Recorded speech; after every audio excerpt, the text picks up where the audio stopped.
Welcome back. Hey, America, how's everybody doing? It's your girl, Child Bella, Gabriel here. and we are scattered, smothered, and covered. And this is episode 2. Let's go. All right. So, what we've been talking about this week? This week, it was the Super Bowl. Did you watch it? I did. I loved it. I am a huge football fan through and through. So, fantasy football, preseason, everything. So, I was excited about the Super Bowl. I was excited to see the Seahawks win. And I was also excited about the halftime show watching Bad Bunny. Bad Bunny. Bad Bunny, Bad Bunny. Bad Bunny killed it. Facts, facts, facts. How do you say facts in Spanish? No sé. Bueno. No.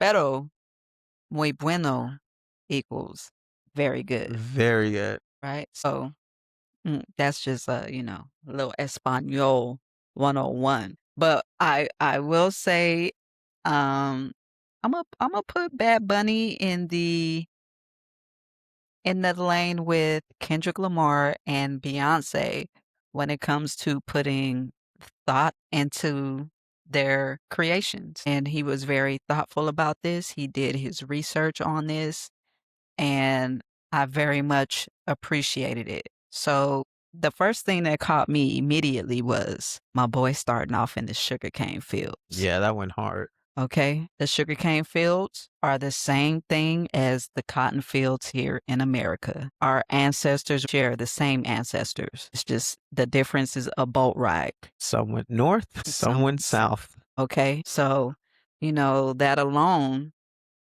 was very, very appreciative. Like, okay, represent and where you come from. You know where you come from.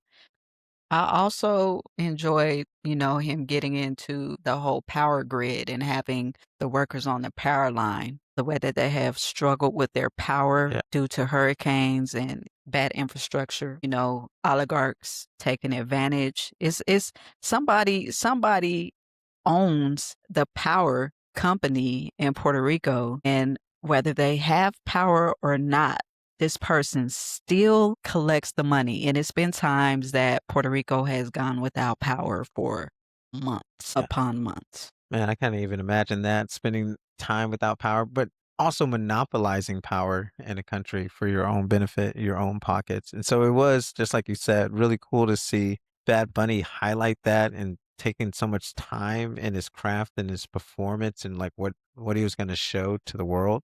Like even things we take here for granted, like power, showing how it resonates with the Puerto Rican community and people and affects their lives on a daily basis. And he did it so beautifully, like using the stands and the costumes and the dance moves while he was up there. It was just all so beautiful and elegant. When I think about the Bad Bunny concert, what came to my mind was Community. As you mentioned, Kendrick, I saw and I see Kendrick did it for the culture.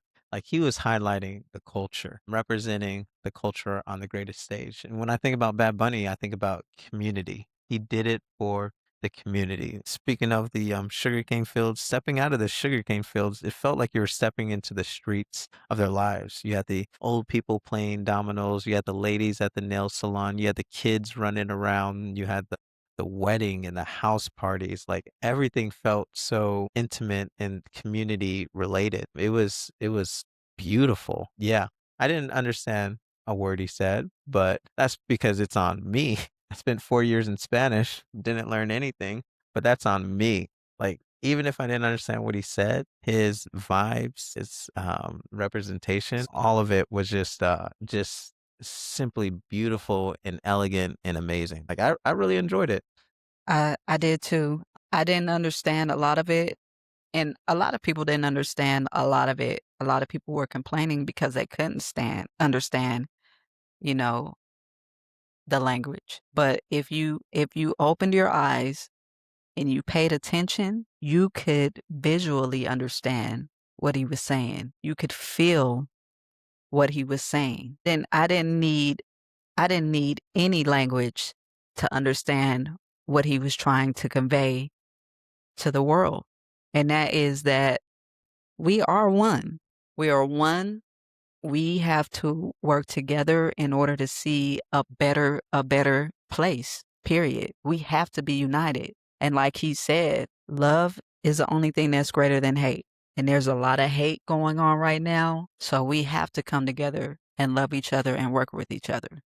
Yeah, facts. And yeah, even though I didn't understand it, well, before I get to that point, one of the things that annoyed me was the backlash that he received because because some people didn't understand. Oh, why do you do it all in Spanish? Oh, there is no white people. Oh, this doesn't represent America. Blah, blah, blah, blah, blah. I mean, first off, America is a melting pot that has people from all around the world, which makes America beautiful, which makes our food taste good as well. But then secondly, even if we didn't understand it, there's millions of people who did understand it. And they looked at that performance and they saw themselves. They felt represented, seen, appreciated, celebrated for who they are as people. And so like that's in itself beautiful on the biggest stage. But then third point that I want to make is I once heard someone say a lack of curiosity is a sign of ignorance, but curiosity is a sign of intelligence. So myself, like I did not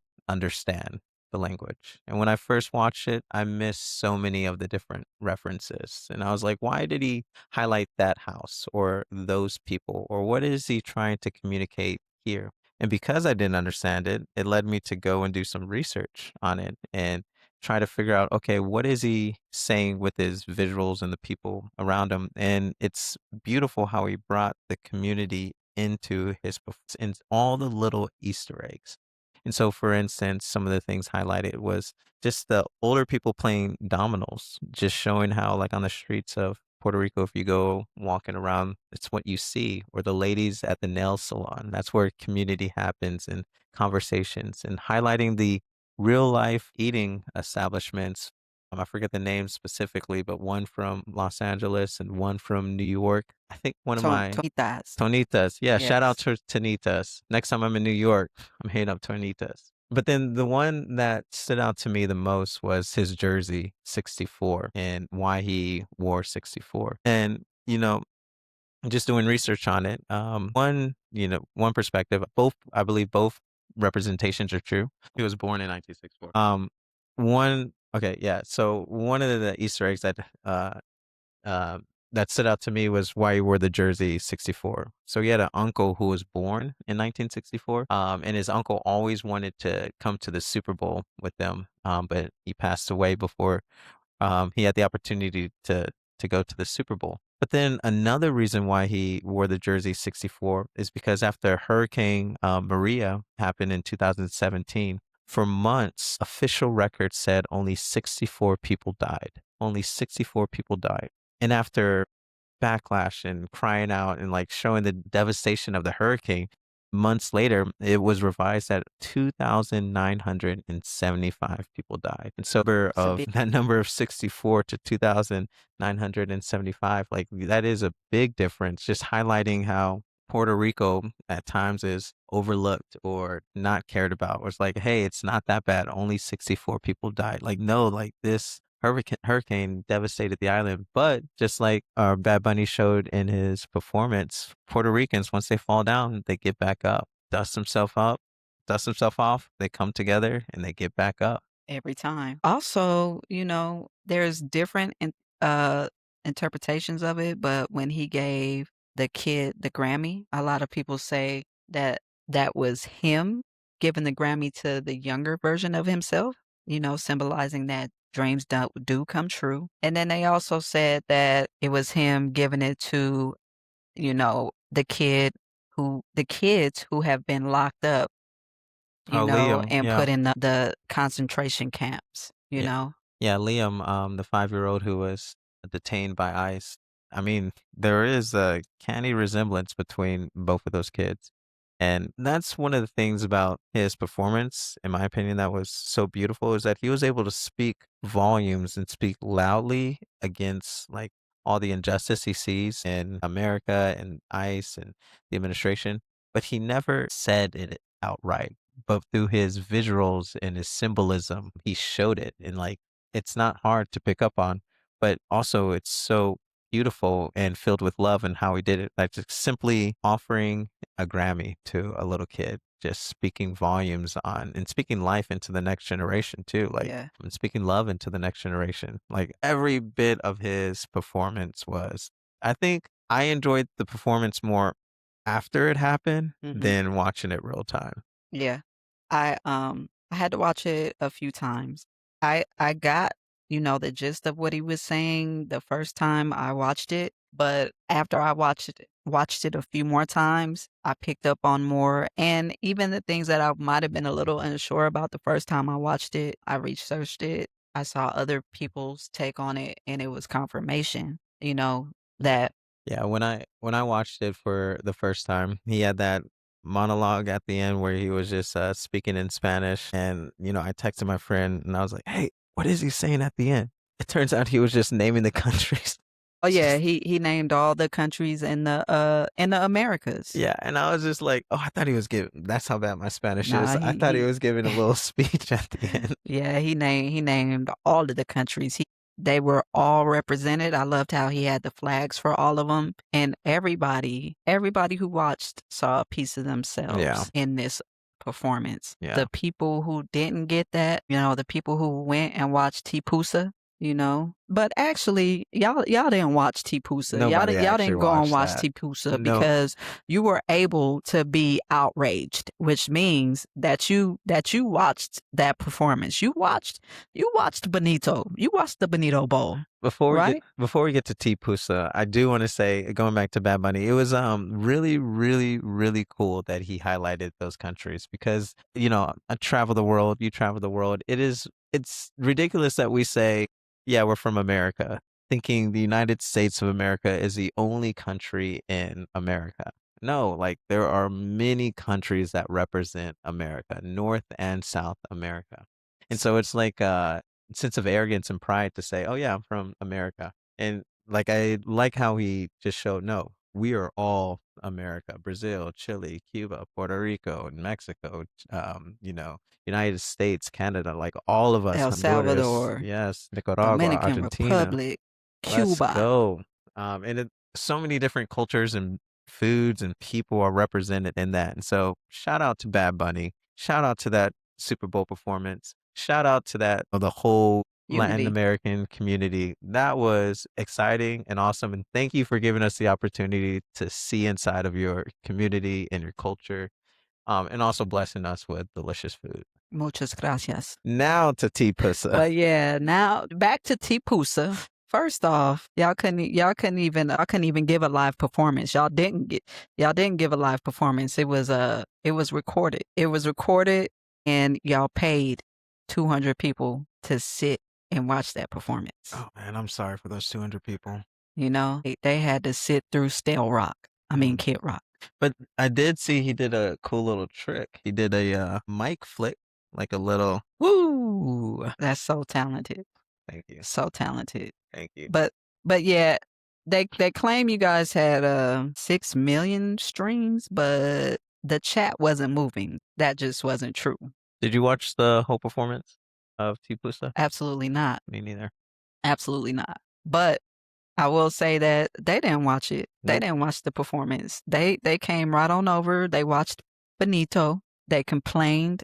They went to watch Benito so they could complain. But shout out to you guys for pumping the views up for Benito halftime show because, it put him over the top. I think he has it's the most watched halftime show of all It time. gave him the most watched. And, you guys worked with us to make that happen. So shout out to you guys. Thank you. Thank you. Who do I want to get into first? Let's talk about Jake Paul. Oh yeah, he said he's not gonna watch. What'd he say? Turn the TV off? Yeah, don't give these people your money or something like that. Yeah, he talked about not wanting to watch the halftime show himself. While he lives in Puerto Rico. Has a house down there. Lives in Puerto Rico so that he doesn't have to pay a lot of taxes. Ridiculous. Right? And I'm sure he's at all the Puerto Rican restaurants eating mofongo. And the parties. The people that complained about this, they were all eating chips, salsa, and guacamole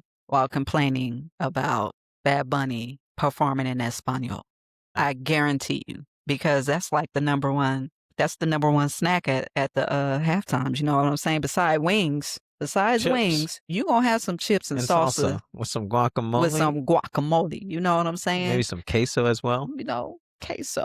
I'm glad, Jake Paul's brother called him out on it, and I'm glad the culture called Jake Paul out on it. Like, I remember back in, ooh, gosh, 2 years ago, when it was leading up to the elections, one of the big things was the culture war. Like, it wasn't even, as much about the candidates as it was about a fight for the culture. And it's cool to see, like, as it comes to the cultural war in this instance, they're on the losing side. Like the Republicans and, just Trump and that whole MAGA posse, they're on the losing side because people in the world and in the culture want to see love, want to see representation, want to see multicultural cultures coming together on languages. And like it was just all tied up with love and beauty and fighting against that. And you just look ridiculous fighting against that. Like his message was the only thing stronger than hate is love. Like you look ridiculous fighting against that message. There's no like you cannot come out on the good side with that, like fighting against that. And then, because these people are so upset and couldn't understand, the GOP is actually trying to launch an investigation into the Super Bowl halftime show. Hey, if you can't beat them, sue 'em. But you're actually going to waste our money launching an investigation, but y'all don't want to launch an investigation into these Epstein files, into all of these evil, Corruptions. these people who are essaying these children, trafficking these children, It, murking these children. We're not going to do that. yeah, it's a shame. I mean, like, why go after Bad Bunny? Like, what grounds? What are they gonna pursue him with? Like, what are they gonna even charge him with? And like, They're charging him with having too much fun. lock me up. In that case, lock me up. They're charging him with shaking his bonbon too much. That is ridiculous. No, I mean, he did a good job. He killed it. It was an amazing performance, one to be remembered for all time. I wonder who they would have next. Like who are they gonna have next year? Bollywood. I hope so. That would be fine. I hope so. Let's continue this If theme. if they did a Bollywood performance, I would love that. or even Afro beats. That would be cool too. That would be real. I can't think of 5 artists right now who are bigger than Bad Bunny. Like, Yeah, so who would they have if they had to pick right now? they could put 5 of the top Afrobeat artists together, Ooh, Davido. and yeah, Yeah, Tim's, yeah. Burna Boy. Burna Boy, yeah, That would be fun. yeah. Really, you could probably just do it with 3, Yeah. and they each get 4 As minutes apiece. as the NFL is expanding to other countries, I mean, that sounds like a great idea. That would be awesome. Make them mad. Make them dance. Can't go wrong with Burna Boy and Davido. Make them dance, make them turn up. But also, let's get into, since we're talking about the Epstein files, did you hear about the CEO of Chuck E. Cheese? No. What happened? He just stepped down because he's in them Epstein files. That's my childhood. Chuck E. Cheese was my childhood. Yep, his name is David McKillips. Chuck E. Cheese is my childhood. And he just recently, as of today, or actually yesterday, stepped down because his name is all up in them e-files. I'm thankful. So I'm thankful for the accountability and how, shame and public uproar and, retribution would happen in him stepping down. Chuck E. Cheese is my childhood, man. So many birthdays at Chuck E. yeah, I feel a little dirty now, It's not the same. bro. Can't post the photos anymore. And they creep me out just a little bit. The Chuck E. Cheese band, The robots, but the pizza was banging. Oh, and the games and the they playpen. yeah, they got my mom's coins, Yeah. because I would definitely be up in there like I need more coins. I spent so much money there, so much time, so many birthdays. Well, that's a shame. But I am thankful for the accountability that is being shown, at least to some. Like, I because there needs to be people need to be held accountable for their actions. I feel like stepping down is okay, like that's cool, but you need to go to jail. I agree, but do we know what he did? I mean, That hasn't come to light just yet. We'll see because, more is gonna be dropped. More Yeah. is gonna be dropped. Yeah. He was, Yeah, for those who like it's shown like, hey, like these guys were engaging in these activities. They need to be held accountable with jail time. but if you stepping down, You're guilty. that mean you guilty. You